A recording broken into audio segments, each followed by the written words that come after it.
What heinous crimes have they committed When a today? young Mennonite woman was found dead in Arizona, He has a gun. He has it? He has it. Let's go.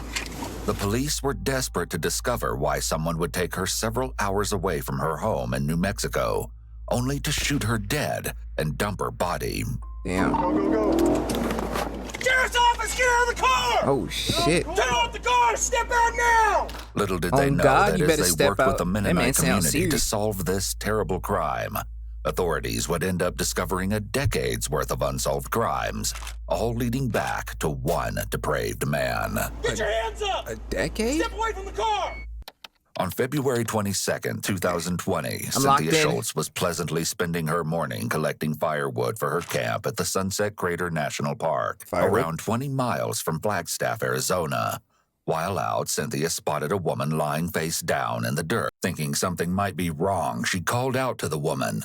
However, when she didn't respond, Cynthia had a horrifying revelation. Shorty's The dead. woman was dead. Mm-hmm. Cynthia alerted the authorities, and soon the area was swarmed with police, trying to get to the bottom of this tragedy.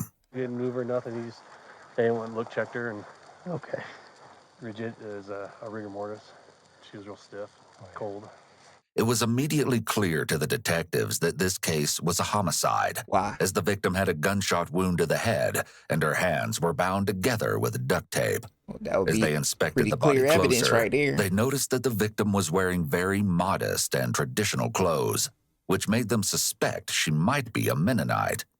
Mennonites are a Christian denomination that practice a conservative lifestyle, Okay. dedicating themselves to their religion and only using technology that's strictly necessary, such as basic phones. Okay. Through forensic comparisons, the police were able to identify the mysterious victim as 27-year-old Sasha Kraus, a Mennonite woman who had gone missing from New Mexico on January 18th, over a month before she was discovered. Damn. While A police month? may have finally been able to give their victim a name, it was now time to uncover her horrific story and find out the truth about how she ended up murdered in a national park nearly 300 miles from her home. Not a lot. That's a lot of miles. Through bro. interviews and investigation, the police were able to determine that Sasha was a Sunday school teacher who had worked and lived on the Lamp and Light compound, a Mennonite Shorty was a Sunday school teacher, bro?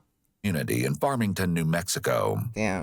On the night of her disappearance, Sasha was making a quick late-night stop by the Sunday school to finish an errand. Mm-hmm. When she failed to come home that night, Sasha's roommates alerted the community, and the police were soon involved. Mm-hmm. Unfortunately, the case had hit a dead end fairly soon after beginning, and it seemed like Sasha had simply vanished into thin air.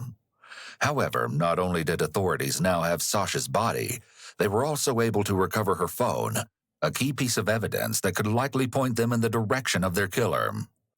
Through phone records, the police were able to deduce that Sasha hadn't just vanished. She'd been kidnapped.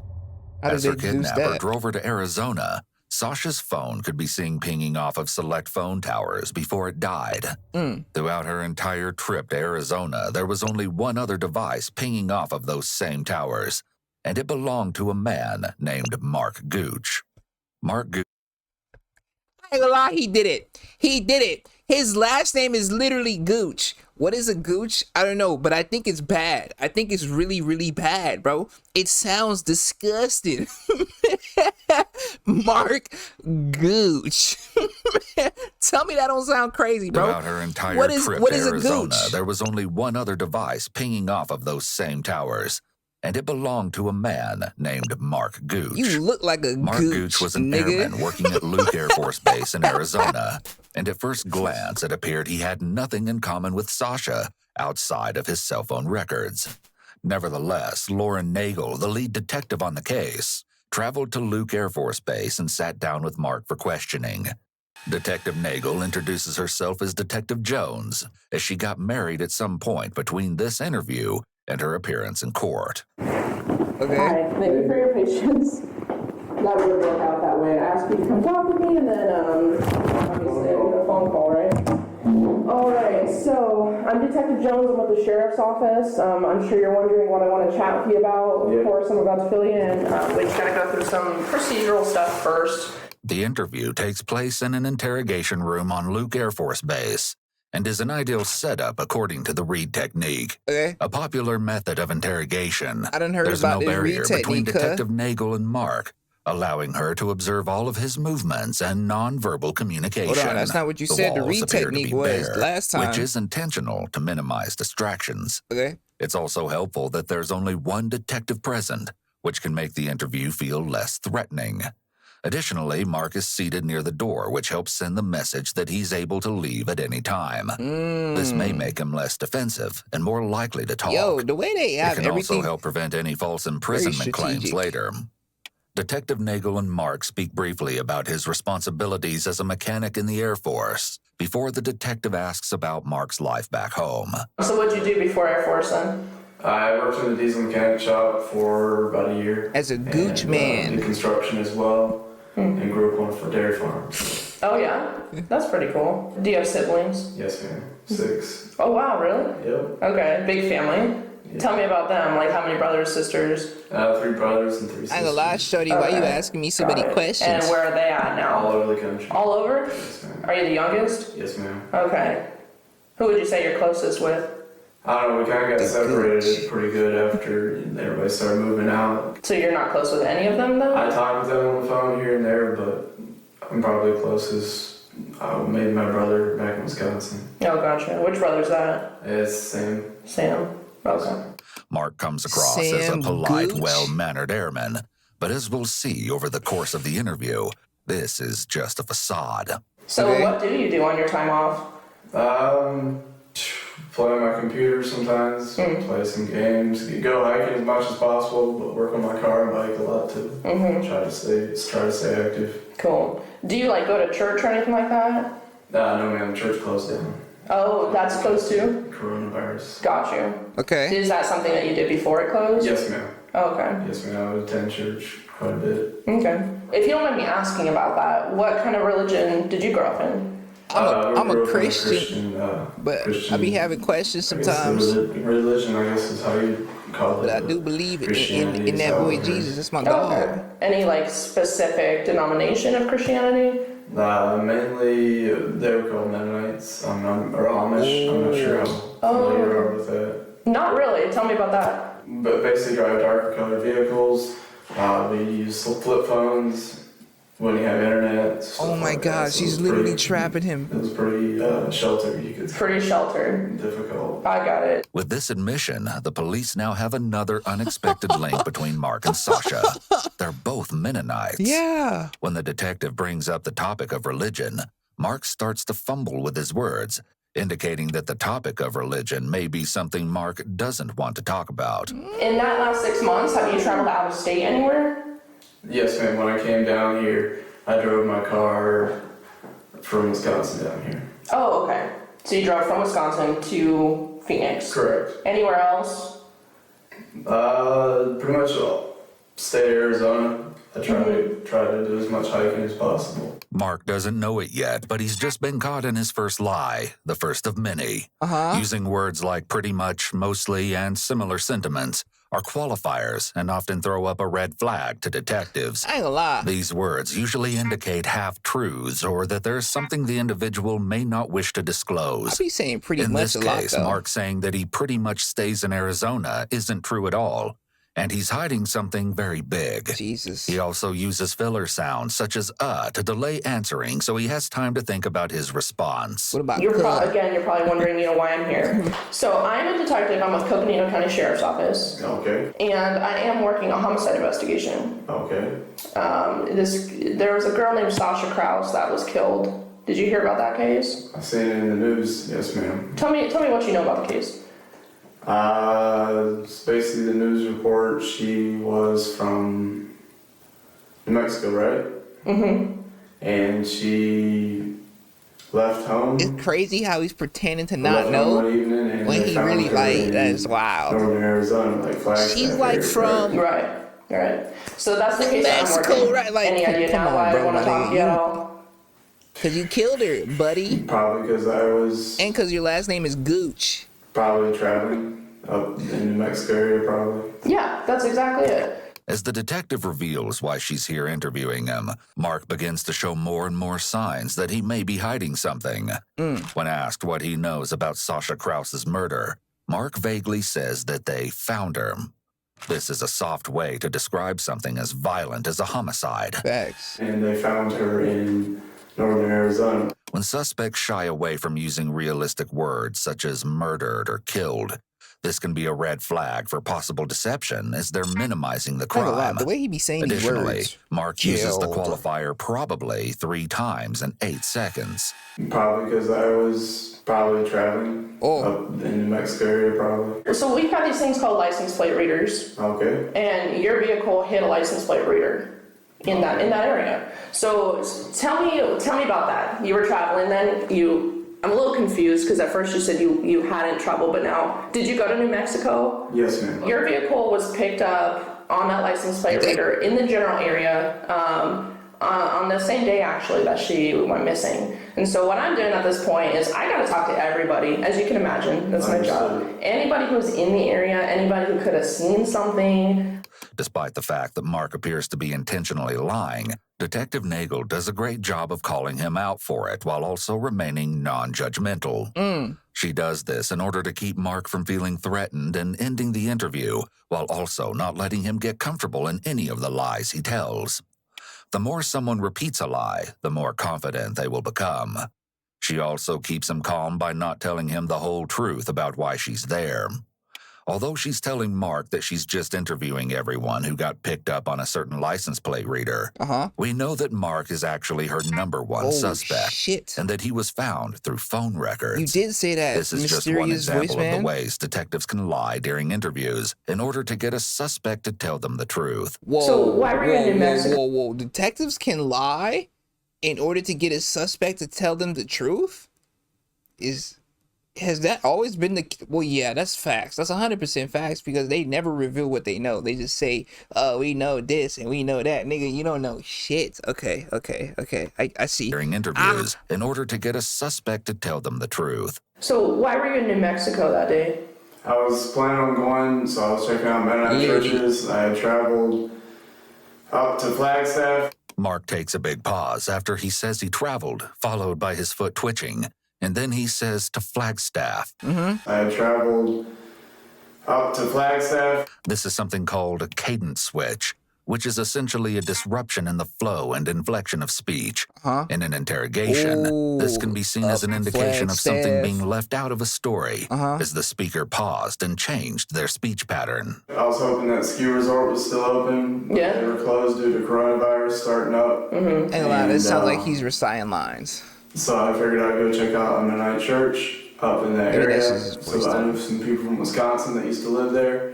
And I wanted to go just attend because I really been missing that social life Yeah. I used to have at Mennonite churches. Is there any reason why you didn't tell me when I asked you if you've traveled? You didn't mention that to me. Is there a reason that you didn't? Because I killed No, somebody. I'm sorry. My memory just, I don't know. It's not what it used to be. I'm tired today.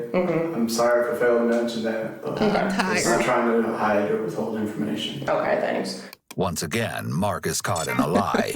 While explaining why he was in New Mexico, he mentions that he was wanting to go skiing. However, the ski resort he drove to, the Arizona Snow Bowl Ski Resort in Flagstaff, was closed due to COVID-19 restrictions. In actuality, the Snow Bowl didn't Damn. close for COVID until March, well after Mark would have been there on January 18th. As he says this, he half shrugs with his right shoulder. It's barely perceptible, but lines up when he says, I don't know. Internally, he does know, and is just making excuses, but he's not confident in his memory excuse. Mark is also sitting with his leg crossed in a way that creates a barrier between himself and the detective. Very weird. He switched to this guarded position after he was asked about traveling. When questioned about why he didn't mention this trip earlier, Mark's military formality helps him appear more truthful than he's actually being. He refers to Detective Nagel as ma'am and immediately apologizes for not mentioning the trip because he was tired. Unfortunately for Mark, no matter how polite he is, this omission is definitely a sign that he has a reason to keep this trip a secret, and the detective has certainly picked up on that. Yeah, Do you remember that day then when you went to New Mexico? So, yeah, Okay. I think I remember some of it. So what time about did you leave here, Luke Air Force Base? Probably left fairly early in the morning. Okay. And then what time did you say I was in the area? I don't. I have to go grab my. I've got like the charts, the paper. Okay. What time? Well, let's go through the day. So when you say fairly early, what does that mean to you? Probably about 7. Okay. 7 is when I left to head up there. Mm-hmm. Stopped in Flagstaff for a while. Just got some, got some fuel, I believe. This is one of the last fully truthful statements Mark says while recounting his trip to New Mexico. Okay. While he may think he's being sneaky with his lies, Detective Nagel knows a lot more than she's letting on. What you know, and is Detective ready Nagel? to catch every lie Mark throws her way. I like you. Did you go anywhere else while you're in Flagstaff? Nope, no, not on the way up. It's been 35 minutes and she putting the pressure on this man, went bro. straight driving. Had a really pretty snow-capped mountain up there. Yeah. At that time. So you stopped in Flagstaff, you got gas, and then you think that you drove directly to the church in Farmington? I stopped in Farmington to get some fuel. Oh, she naming Watch how the like... detective suddenly starts kicking her foot. Since this discussion is about the scene of the crime, she likely feels a lot of pressure with these questions, trying to make sure she gets his story, and also has what she needs to confront him later. With all of his deceptive behavior already, she's likely fairly certain that he is the person she's looking for. And these are really the high-stakes questions. Is he analyzing the detective too? Bro, you can't do that. We focus on the time bad services was, and they were, let me think.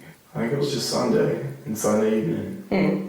At this point in the investigation, Detective Nagel has spent a lot of time at Sasha's church, looking for any sign of what happened to her on January 18th. It's a good detective In her right there. entire time there, the detective has never seen any sign even somewhat similar to the one Mark is claiming to have checked.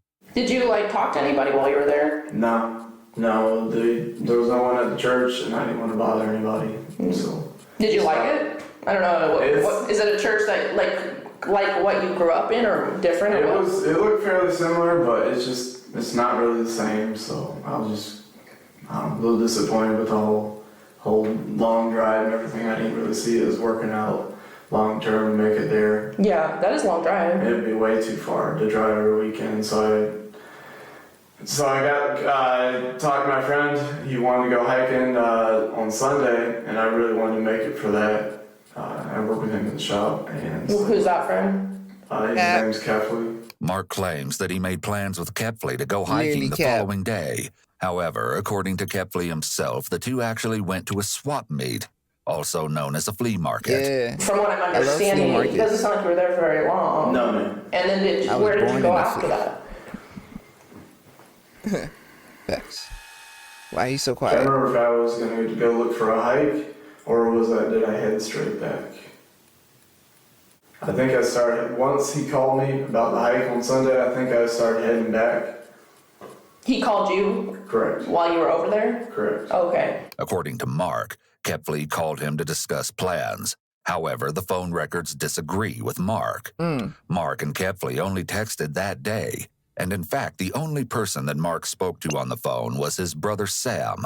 Not only did Mark and Sam call, but they actually called each other 6 times, for a total of nearly 2.5 hours, Damn. which is longer than the two had talked on the phone for the last 6 months combined. Wow. On the way back home, did you stop anywhere? Now, why did he do I that? made it to Phoenix on a full tank. I don't know. I'd have to check. Okay. So am I understanding correctly, you don't remember stopping anywhere? No, ma'am. Is that fair to say? Yes, ma'am. Okay. Do you remember what time you got back here to home? It was fairly late. It was probably All these qualifier statements. I'm learning the Probably 8 or word 9 o'clock. qualifier. when I got back. Long day, man. Yep. Mark makes a lot of lip and mouth movements here, known as micro-expressions. One of the biggest indicators of deception and hiding something is a movement called disappearing lips, which Mark demonstrates. Once again, Mark's account of the trip What? contradicts his phone records. While he might say that he went straight didn't home from kill New that Mexico, the records actually show him stopping in Sunset Crater National Park for several hours. With Mark having officially told his story about where he was on the day of Sasha's murder, Detective Nagel is noticing more and more red flags. Like what? Mark consistently lies, Facts. hesitates, and supposedly struggles to recall information when he is asked about stops he made, times, and what he was doing at specific points throughout his trip. When a suspect has a memory of extremes, meaning their memory is either too good or too bad, this is seen as a red flag to detectives. Just over 2 months have passed since January 18th, so it doesn't make sense that Mark is struggling so much to recall basic information about his trip. Given that this 2 trip months was is a pretty long out of the time, bro. ordinary for him, the trip should actually stick out in his mind even more. What do you think should happen to the person that did that to Sasha? Oh yeah. The moment a As far detective as, asks me that, it's up. like, what It's are you literally- getting at there? Like, I've if we noticed caught that. the person who killed her, what should happen to them? I noticed that in every single one of these, when the detective asks that, they know. They know, and they caught you, buddy. You need to ask for a lawyer immediately. You should have been asked for a lawyer. Yo. If you've killed somebody, you need to go to jail or sent to hell. All I'm saying is that lawyers exist for a reason, cause you don't want to end up getting wrongfully accused for some shit that you ain't even do. Yeah, hey. Word. Well, you should probably, They should probably get killed. I ain't gonna lie to you. or maybe the Mennonite community has a way of doing things differently. In the Reed technique, this line of questioning is known as the Mennonite. punishment question, and it can be a good indicator of deception. Individuals who give vague answers are more likely to be deceptive than those who answer with strong, definitive punishments. The Reed technique is Mark like, pauses for an incredibly long time after being asked what he thinks should happen to Sasha's killer, and he eventually settles on, I don't know. he paused for that This is long? the exact type of vague answer that sets off alarm bells for detectives when it comes to the punishment question. You disgust me, After a few Gooch. more questions, Detective Nagel tells Mark that she's going to step out for just a few minutes to review her notes. After letting Mark stew for 10 minutes, Detective Nagel comes back in and gets ready to really take Mark's story apart and figure out what exactly it is that he's lying about. Okay, Miss On the way Nagel. back, I mean, Detective what Nagel. time did you come back through the gate? It was dark, possibly 8 or 9. Probably later than that, I'm not sure. So if what's like a reasonable time frame? So like you're saying around 8 or 9, like what's the latest you think you possibly came through that gate? Probably could have been 1 or 2. Whoa. 8 or 9 to 1 or 2 is probably the most time frame that I can think of. One because or- it was dark. 8 or 9 or It's kind of a big time frame there though. you 8 hit me. p.m. to 2 a.m. is pretty different. I understand. Okay. So you want to stick with that? Yes, ma'am. Now that Detective Nagel has informed Mark his story doesn't add up, it's likely that he's going to Saturday, respond with 8:33. even less specifics than he was before, hence his 6-hour time span. If Mark is adamant that he got home at 8 p.m., but then video footage shows otherwise, it will reflect badly on his credibility.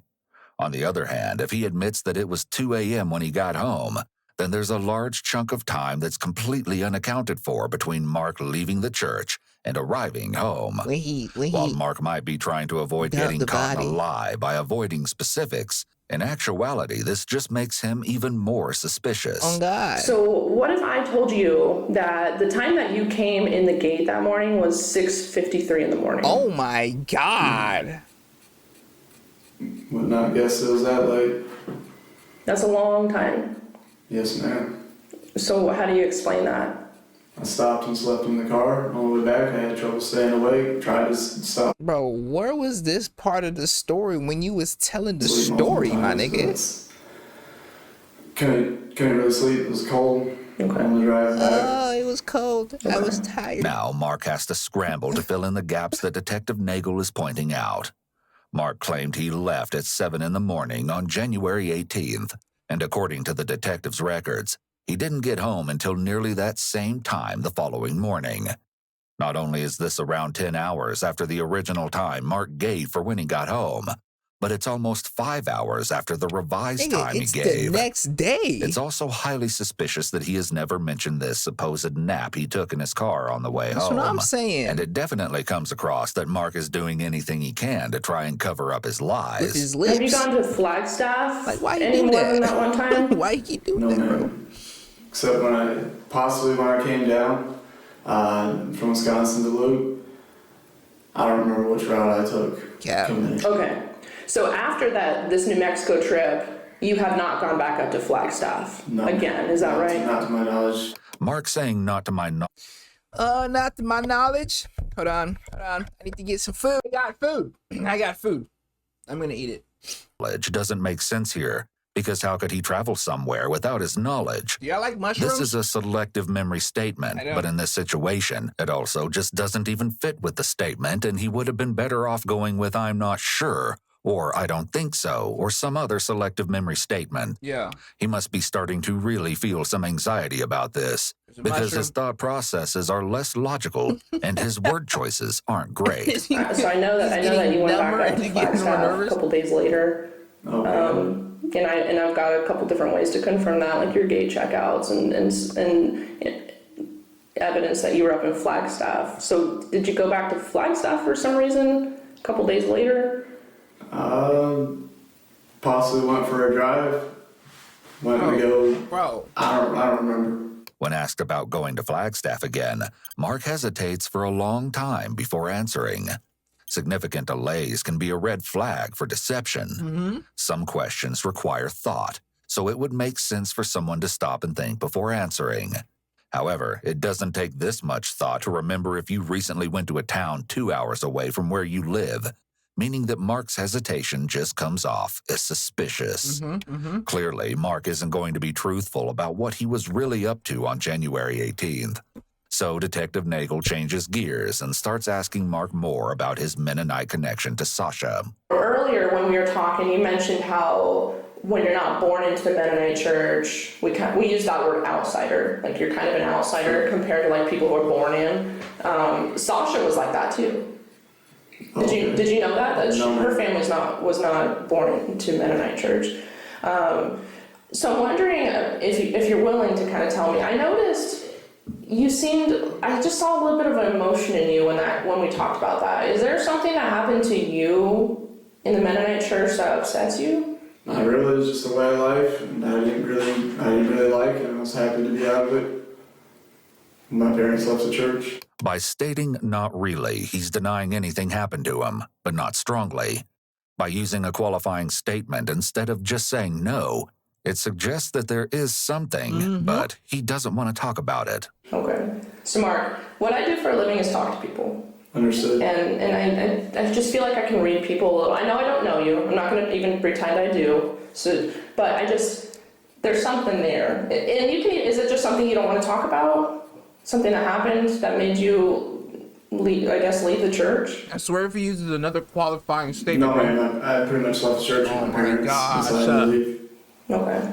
Mark uses another qualifier, but what is more interesting are his lip Like, bro. movements.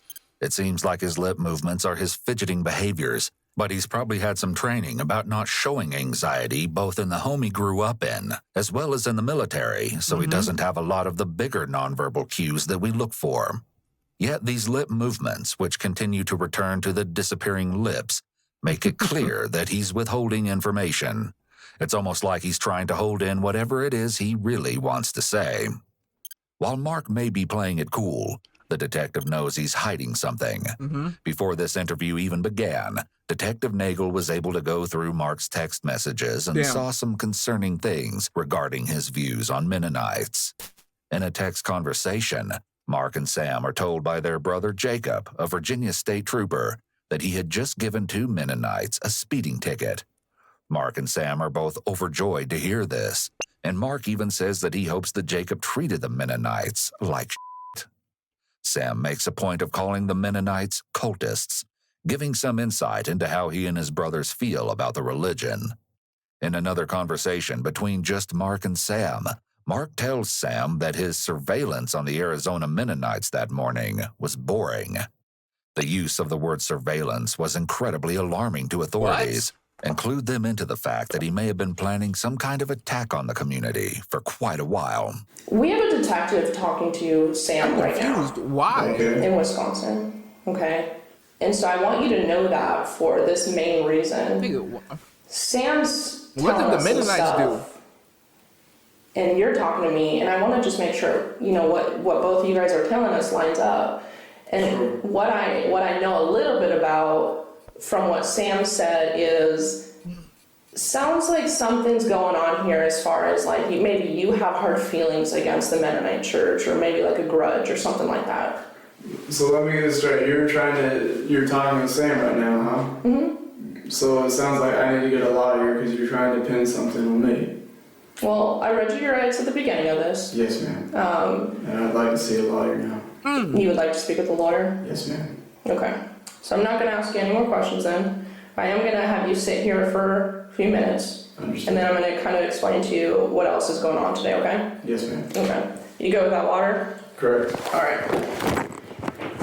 Detective Nagel is using a bit of the prisoner's dilemma technique, pinning one suspect against the other. Yeah, we she see tried to him do do that, a but- big anchor point movement immediately after, and his illustrators don't line up with his words. He didn't like As that. soon as the detective leaves the room, Mark unbarriers his legs. Detective Nagel's comments clearly struck a nerve with Mark, and for the first time, we see him change his reaction and become stern. Yeah, he didn't like He that. clearly doesn't like that his brother is also being Nigga interviewed. said correct. Perhaps Who you Mark talking to, has cuz? good I reason to literally- fear that Sam will say too much to the cops, as while Sam refused to answer the majority of questions during his brief This man's interview, name is Sam he did Gooch, say one bro. thing that caught detectives' attention. Not only did Sam claim that Mark had a grudge against Mennonites, but when asked if he knew why the cops were questioning him, Sam ominously replied no, but that he knew his brother and how he is, giving police even What the more hell? reason to be suspicious of Mark. With his interview concluded, Mark was served several search warrants for his phone, apartment, and car, all of which proved to be very enlightening to the authorities. The first thing investigators noticed when looking at Mark's car was how spotless it was. Upon further inspection, they were able to recover a receipt that showed Mark had gotten his car heavily detailed on February 23rd, the day after it was announced to the public that Sasha's body had been found. Additionally, the police also discovered some black nitrile gloves in the car, alongside some suspicious stains. Now that detectives are finally able to scour Mark's phone, more inconsistencies began to pop up. Like what? According to his deletion records, Mark had deleted several files and documents from his Google account early in the morning of January 19th, after returning home from his New Mexico trip. He also deleted several texts with Sam where he discussed getting his car detailed, stating that he wanted the detailers to clean the interior really well. With several concerning, if somewhat circumstantial things found in Mark's phone and car, they had enough to detain him.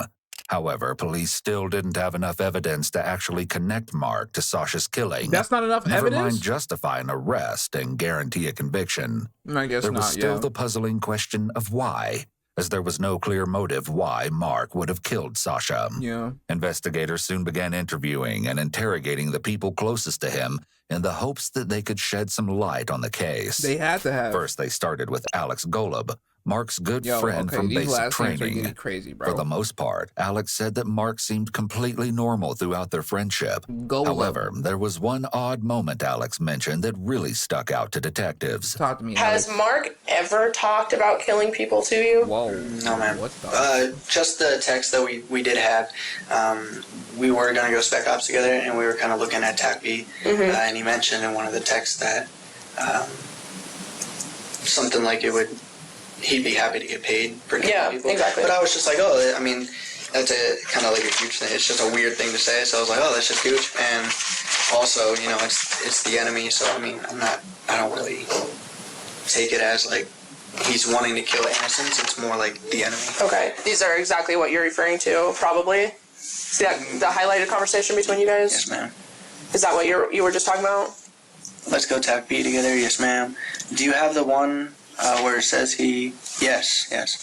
Where it says, I would like to get paid to kill people. Right. And I don't have the next page, but from what I recall of that conversation, you didn't say, "Whoa, man, that's weird," or you guys kind of just went on. I think I just typed his name in all caps because that's what I would always say. Okay. If he said something just like strange. While Alex laughed off Mark's comment, there's no denying that it's concerning. Just a tad bit, This text from Mark implies that he may have been harboring these sorts of morbid desires long before targeting Sasha. The enemy. It was about respect too. Like one guy in our sister class, he had his feet up on the desk one day, and Gooch was like, "Oh, you should probably get your feet off the desk." Mm-hmm. And the other dude made a snarky comment like, "Oh, you're telling me what to do," kind of thing now. Yeah.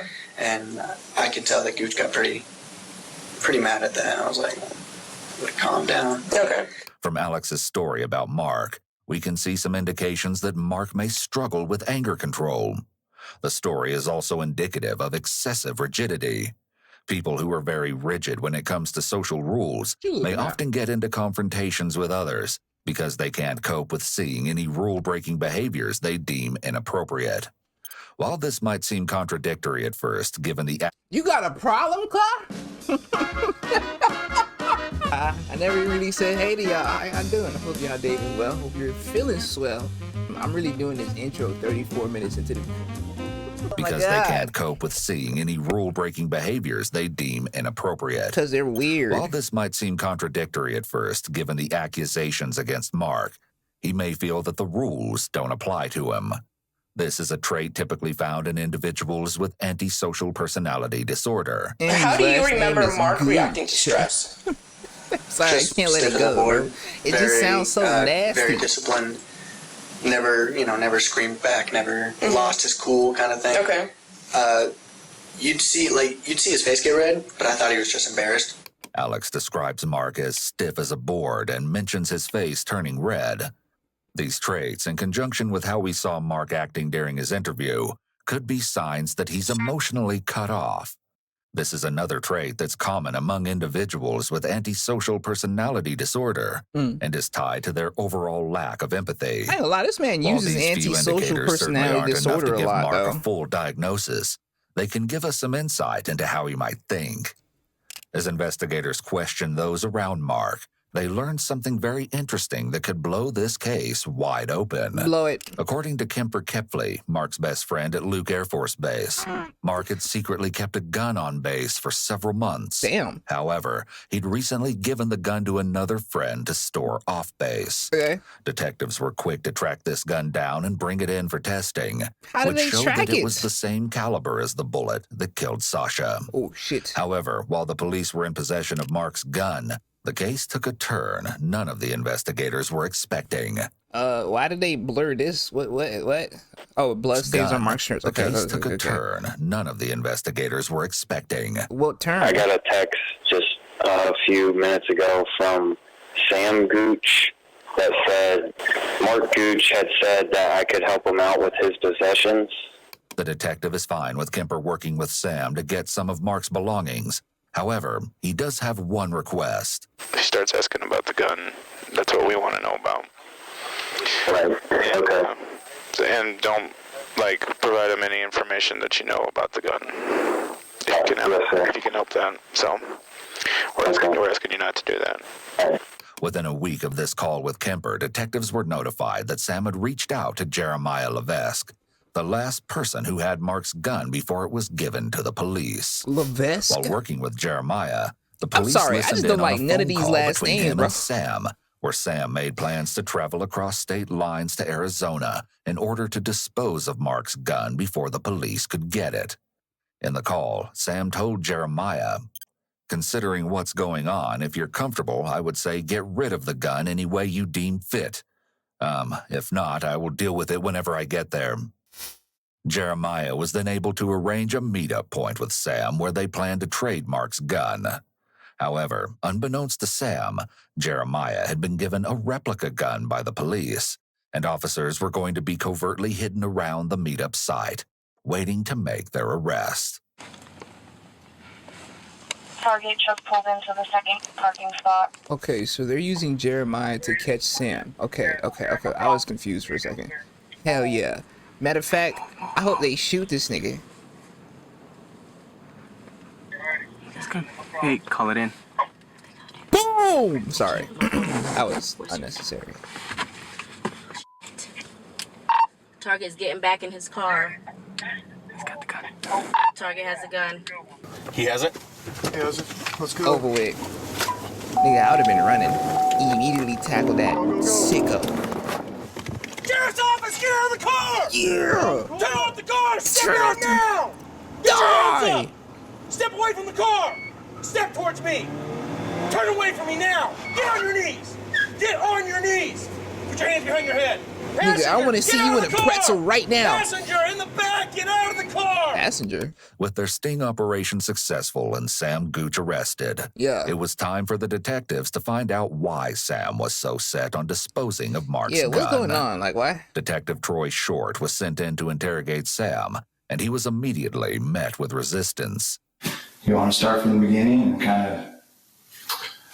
I believe you think I know more than I do, and So explain what that means. You know what I mean? What, if I know more than you do, help me understand that. I don't think this is going to be a productive conversation for me. And Do you want to tell me about tonight? No, sir. Okay. Do you want to tell me why you guys came halfway across the country to pick up a gun? No, sir. Okay. Do you understand why you're here in the room? Yes, sir. Here's the deal, Sam. A part of me even feels bad right now because, like I told you back in Wisconsin, you weren't a focus. You weren't a suspect. And now, because of some bad Nigga, choices, you're a suspect. you're in some serious trouble. You know what I'm saying? Not as serious as Mark by any means. You know what I mean? He's in some serious trouble, and I tried to explain that to you back there. Is there anything you can do to help yourself right now, or help yourself out of this mess, or? As much as I would like to, I frankly do not believe you have my best interest in mind. Okay. And I do not think discussing this with you would be helpful. Hey, nah, While he's Sam on may be timing though. refusing to give the detective the answers 'Cause he's he's- looking for, he has yet to actually invoke his Miranda rights. Whether or not Sam knows this, refusing to answer a line of questioning is not enough to stop an interrogation and get a lawyer. You have to say, I want a We can lawyer. see that Sam is being very cautious in how he responds to Detective Nah, Short. that's how you should when be he though, for real, pauses for to take real. a sip of water 'Cause after being asked a question. He's right. They It's don't have likely your that best he was doing intentions at this as heart. a stalling tactic to allow himself time to carefully pick his words. Sam appears to have some prior knowledge about interrogations, as he is correct that the detective doesn't have the suspect's best interests in mind. Hey. He appears reluctant You know to what I'm speak saying? as he likely doesn't want to incriminate himself That's or his brother. crazy. I was literally about to say I ain't trying to incriminate myself, but I'm familiar with the police work. That's all I'm gonna say on that. He appears reluctant to speak as he likely doesn't Quite want to familiar incriminate with police himself work, or right? his brother further by saying the wrong thing. Word. Why did he call you for this extended period of time on that specific day? Specifically the day that he's under arrest for murder. You know what I mean? Extensive amount of phone calls that day. Facts. For a 6 times, to be exact. Completely outside the norm of you guys' normal communication process. 6 months. Why are you in Arizona? Why did you fly halfway across the country? Why did you obtain a new phone with a new phone number to do this? Damn, has it Why only are you been here 9 picking up a minutes? gun that you know belongs to Mark? If you don't know what he did, then why would you do that? You know what he allegedly did? Okay, I understand that. So you know he allegedly murdered somebody. Correct. Okay, so why are you picking up a gun that belonged to him? Specifically, when I told you, when I interviewed you back in Wisconsin, do you know Mark has any guns? And you're like, nope. I don't think he's allowed to have them on base. You know what I mean? Yes, sir. So what's the deal? I would like to collect all Mark's possessions as possible. If that gun is his possession, I would like to collect that as well. Sam refuses to tell the detective why he tried to dispose of Mark's gun, but there are a few possible I explanations. don't like, he seems very chill with Mark it though. claimed Like, that Sam was his closest brother. It's possible that he called Sam and used their close relationship to convince Sam he had to get rid of the gun. Not because Mark killed someone, but because police thought he did. It's more than evident that Sam has a distrust of law enforcement, so it would make sense for Mark to prey upon this feeling in order to persuade his brother that if Sam didn't dispose of this weapon, The police were going to frame Mark for something he didn't do. It's attempted destruction of Like, evidence. Sam, attempted I understand. tampering with evidence, attempted hindering Like, prosecution. yo, I mean, there's 2 felonies in there. Like, this is a big deal. So do you want to help me understand it? Do you want to explain it to me? Do you want to... I don't think so. What is next in this process? The next part, you go down to jail. Okay. The way I see it, talking and discussing this with you, you will only use it against me to make these charges stick, and to further incriminate Mark. Since Sam clearly understands how his words could be used against him, it's odd that he's still agreeing to sit here rather than asking for an attorney or outright refusing to respond. What's going on? It's possible that his curiosity got the better of him, and he wants to find out how much the detectives know about Mark's crime. It's also possible that Sam is afraid and feels that if he at least agrees to sit in the interrogation room, he may be able to dodge the consequences of having helped Mark. With Sam's interview at a stalemate, the detectives are forced to look elsewhere for information. Throughout their entire investigation, the one thing they haven't been able to deduce clearly is motive. Like, bro, I'm still trying to figure out random killing, or was why there this something man more at Gooch play did here? this, bro. While it's clear that Mark had some sort of grudge against Mennonites, it made no sense that someone with no prior criminal history would suddenly plan an elaborate murder 6 hours away from their home and target someone they'd never even heard of before. He has to have At known least her, that's bro. what Detective Nagel thought until she spoke with some Mennonites from Wisconsin and discovered that Mark's past wasn't quite as clean as it seemed. Talk to me. In a phone interview with Mark's former pastor, James Luke Martin, Detective Nagel learned that no one at Mark's former... This nigga got 3 first names as a name, bro. James Luke Martin. Wow. That's a strong pastor right there, boy. That's a pastor from... Former pastor, James Luke Martin. Detective Nagel learned that no one at Mark's former church was surprised to learn that he'd now been arrested in connection with such a heinous crime. Damn. As Mark had a reputation for taking revenge on others. What? Mark had also allegedly been involved in several robberies at the church. When the church tried to punish him for his involvement, his parents stepped in and decided to leave the church for being too critical of Mark. However, this was not the end of Mark's criminal activities. Gosh. Of course it starts While with the living parent, with his bro. sister in Pennsylvania, Mark was accused of stealing money from the local Mennonites.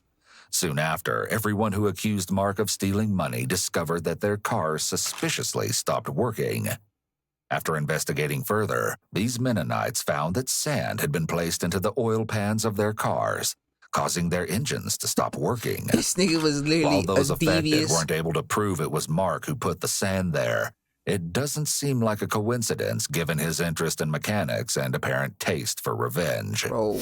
Detective Nagel then spoke to Jonathan Martin, the son of Mark's pastor, who provided further Whoa, examples. I just now peep. Okay, his name is Fire. Mark Nah, getting his caught name is stealing. hard. Jonathan even Martin. said that when he was angry, Mark would prowl around the Mennonite community to see what he could find. I definitely didn't say After that, speaking cuz. with Jonathan's son, got a Detective kid? Nagel learned that Mark had allegedly robbed the Martins' family store. However, charges were never pressed would've due to the been fact that the blasted store Mark away, I security ain't gonna lie camera to you. had its memory card stolen. So there was never visual proof of Mark being the one who robbed the store. Well, you robbing... While there may not have been any evidence of Mark's involvement at the time of the robbery, Detective Nagel was able to actually find the security footage from that robbery on Mark's own phone. What? And it showed a man with Mark's height and build robbing the store. In Why one of does the he have photos, the a car that looked suspiciously like Mark's could be seen in the background.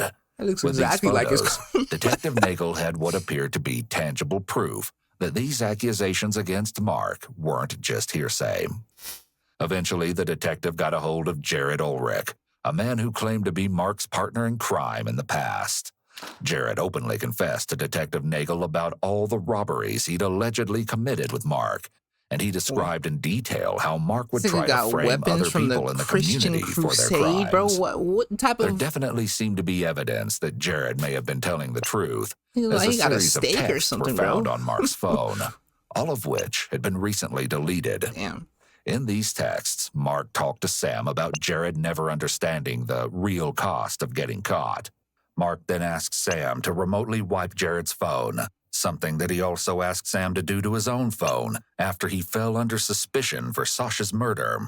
While all of this information against Mark was damning enough, there was still one more disturbing truth to learn. Why did he do Through it? many more interviews, Detective Nagel was eventually put in contact with Andrew and Galen Headings, Bro, who a is... pair of brothers who were close with Mark during his time in Wisconsin. Okay. Andrew recounted a time where he had confronted Mark for stealing, and during their conversation, Mark was so cold and bitter that Andrew said he feared for his life. Galen had an even more disturbing revelation for Detective Nagel, as he told her about Mark's alleged inappropriate actions towards women. According to Galen, Mark confessed to him that he had allegedly assaulted a young girl his sister was babysitting when he was around 10 to 13 years old. However, this claim has never been publicly proven, and there's no evidence of it being true. Still, with this information, it became clear that Mark always had the capacity to harm others. Yeah, send that nigga and to the allegedly chair, bro. had many times in the past. Like, that's ridiculous. Mark's motive in harming Sasha was also more evident than ever. All the unfounded anger and resentment he had towards the Mennonite community had been steadily growing over the years. And as it did, Mark took his revenge against them further and further. Up to this point, charges had never been pressed against Mark, and he felt like he could outsmart anyone, even the police. Yeah, because nobody With ever this really misplaced confidence, took his Mark behavior decided to seriously. see if he could get away with the ultimate crime, murder. It appears that Mark had gone to the Mennonite community that day in search of a victim, and tragically, Sasha was in the wrong place at the wrong time. I don't lie, Mark grabbed her from her car late at night, and no one saw a thing. Still, that didn't prevent him from getting caught. Unfortunately for Good. him, while no one had previously pressed any charges for his theft, the state of Arizona was more than happy to charge Mark for Sasha's murder and put him on trial. and send him to death. Mark's trial began on September 24th, 2021. I'm glad your hair looks like that, In nigga. January That shit of looks 2022, the jury found Crazy. Mark guilty on charges of kidnapping and first-degree murder, Yes, earning him a life sentence. For his help in covering up Mark's crimes, Sam Gooch pleaded guilty and received 3 years probation. Okay, Sam With both Gooch. Sam and Mark dealt with, Sasha Krause and her family finally received the justice they deserve. Damn, Sasha. You literally didn't do anything. I really like Detective Nagel. I feel like the way she addressed that situation was great. Well, I think what I really like about these is seeing these people get put to justice. That like makes me extremely happy because I'm tired of bad things happening to good people and good things happening to bad people. I like to see when bad things happen to bad people. You know what I'm saying? I hope y'all enjoyed this. I certainly did. Well, I wouldn't say I certainly enjoyed it, but I did enjoy seeing this Mark Gooch nigga get sent to prison for life. I definitely enjoyed that. Hopefully my commentary on the video wasn't too annoying. If you thought it was, sorry, cuh.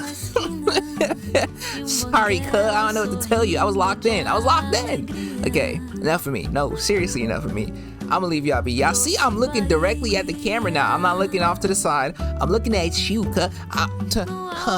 You know what I'm saying? I'm staring dead at you now. I just reached 20K. Now I'm feeling different. Nationwide handsome on the loose. Word.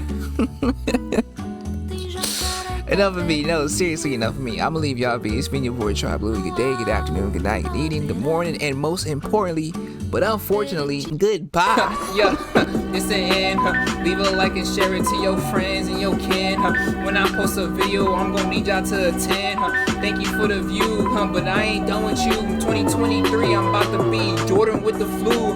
Yeah, join the tribe. Yeah, join the tribe. I'm gonna need y'all to subscribe.